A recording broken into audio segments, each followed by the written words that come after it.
मध्य प्रदेश के छिंदवाड़ा कोतवाली थाना में एक अजीबोगरीब मामला सामने आया है। कोतवाली के मालखाने में रखी जब्त की गई शराब की 60 से 65 बोतलें चूहों ने खाली कर दी है।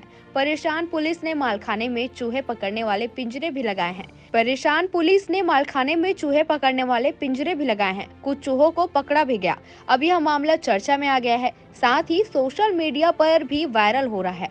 जानकारी देते हुए टीआई कोतवाली उमेश गोल्हानी ने बताया कि पुलिस की कार्रवाई के दौरान जब्त किए जाने वाला सामान मालखाने में जमा कर दिया जाता है। जब कोर्ट में पेश करना होता है तो उसे सबूत के तौर पर पेश करते हैं, मगर जब मालखाने में देखा गया तो शराब की बोतलों को चूहों द्वारा कुतर दिया गया था।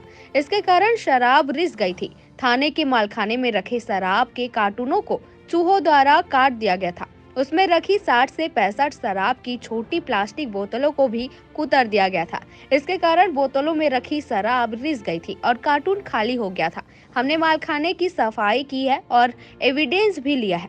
टीआई ने आगे कहा कि चूहों के कारण हम लोग काफी परेशान हैं। यह कोई पहली बार नहीं होता, इसके पहले भी ऐसा होता रहा है। टीआई ने यह भी कहा कि चूहे जरूरी फाइलों को भी कुतर देते हैं, इसलिए फाइलों को बचाने के लिए उन्हें सेफ जगह रखा जाता है।